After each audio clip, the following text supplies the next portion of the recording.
سورہ فاتحہ الحمدللہ رب العالمین جس گھر میں منگل کے دن پڑھ لی جائے، اتنی دولت اتنا پیسہ آنا شروع ہو جائے گا، آپ کا ہر رشتہ دار آپ کے آگے پیچھے گھومے گا، آپ سے اس کا راز پوچھے گا کہ آپ کے پاس اتنی دولت کہاں سے آئی۔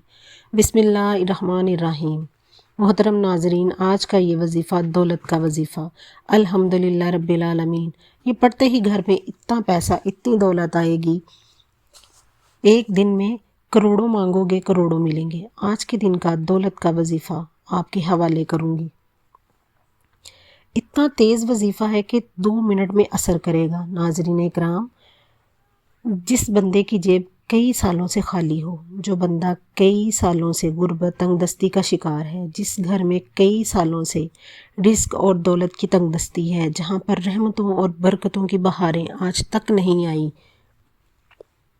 وہ دنیا جہاں کے تمام کام چھوڑ کر منگل والے دن دولت کا وظیفہ کسی قیمت پر نہ چھوڑے۔ یہ دولت کا خاص وظیفہ ہے، پڑھنے والا رب کعبہ کو راضی کر لیتا ہے، اور جس سے رب راضی ہو جائے اس کی ہر پریشانی تنگ دستی ختم ہو جاتی ہے۔ الحمدللہ رب العالمین کے کمالات ہر کوئی جانتا ہے۔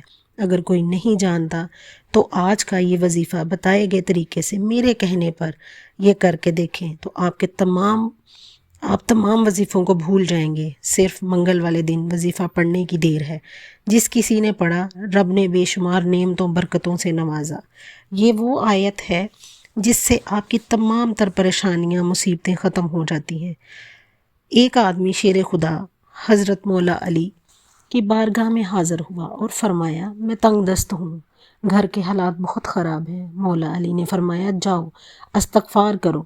ایک اور شخص آیا اور کہا، میں بے اولاد ہوں، بہت پریشان ہوں، اولاد نرینہ نہیں ہو رہی۔ مولا علی نے فرمایا، جاؤ استغفار کرو۔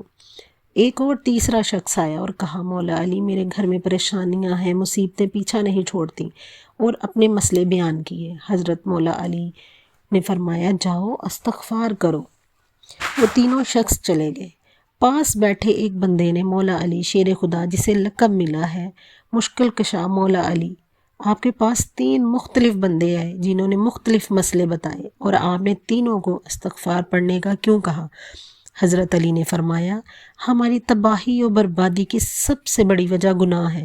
اگر کسی کا رزق تنگ ہوتا ہے تو وہ توبہ کرے، اگر پریشانیاں اس کا پیچھا نہیں چھوڑ رہی تو وہ توبہ کرے، اگر کسی پر اللہ کی آزمائش ہو تو وہ توبہ کرے، اگر کسی کے گھر فاقے تنگ دستی ہے تو وہ کثرت سے استغفار کرے۔ استغفار رب کو منا لیتی ہے۔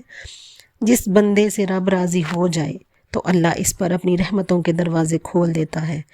جانے انجانے میں انسان سے ایسے عمل ہو جاتے ہیں کہ انسان رب کی پکڑ میں آ جاتا ہے۔ اگر آپ گناہوں سے بچنا چاہتے ہیں تو استغفار کا ذکر کثرت سے کریں۔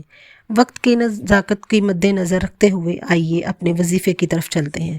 آج منگل کے دن یہ وظیفہ کسی بھی وقت کر سکتے ہیں، کسی بھی نماز کے بعد، چاہے فجر کی نماز ہو، ظہر کی نماز ہو، عصر کی نماز کے بعد، مغرب کی نماز کے بعد آپ یہ وظیفہ کر سکتے ہیں۔ باوضو جائے نماز پر بیٹھ کر ایک بار آپ نے تعوذ تسبیحاں یعنی اعوذ باللہ من الشیطان الرجیم بسم اللہ الرحمن الرحیم پڑھ لینا ہے۔ پھر آپ نے نبی کریم صلی اللہ علیہ وآلہ وسلم کی ذات اقدس پر 3 بار درود پاک پڑھ لینا ہے۔ آپ کو کوئی سا بھی درود پاک آتا ہے، آپ نے وہ 3 بار درود پاک پڑھ لینا ہے۔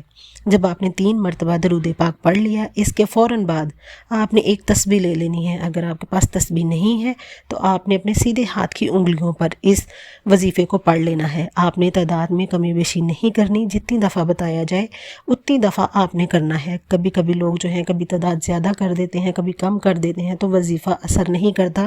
پھر انسان کے دل میں وسوسے اور خیالات آتے ہیں کہ میں نے یہ وظیفہ کیا تھا لیکن اس کا کوئی اثر نہیں ہوا۔ جب آپ وظیفے کو اس کی تعداد کے مطابق کریں گے تو انشاءاللہ وظیفہ جو ہے وہ اثر کرے گا۔ جب آپ نے درود پاک پڑھ لیے، اس کے فوراً بعد آپ نے 100 مرتبہ الحمدللہ رب العالمین، الحمدللہ رب العالمین، الحمدللہ رب العالمین پڑھنا ہے۔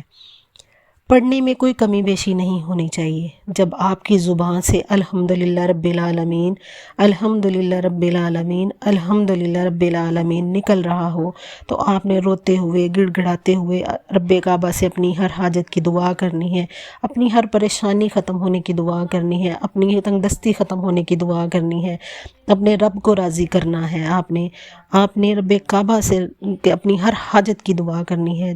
انشاءاللہ اللہ تعالیٰ غفور الرحیم ہے، وہ آپ کی ہر حاجت پوری کرے گا، آپ کی ہر گناہ کو معاف کرے گا، آپ کی تنگ دستی ختم کرے گا، آپ کے حالات دن میں اور رات میں اور کرے گا۔ آپ نے اس وظیفے کو پورے دل سے کرنا ہے، پوری عاجزی انکساری کے ساتھ کرنا ہے، پوری محبت کے ساتھ کرنا ہے، دل سے وسوسے اور سوال نکال کے آپ نے کرنا ہے۔ انشاءاللہ میرے اللہ آپ کی ہر دعا کو قبول کرے گا۔ اگر آپ کو میری ویڈیو اچھی لگی ہو تو اس کو شیئر کیجیے گا، لائک کیجیے گا اور میرے چینل کو سبسکرائب کیجیے گا۔ جزاک اللہ۔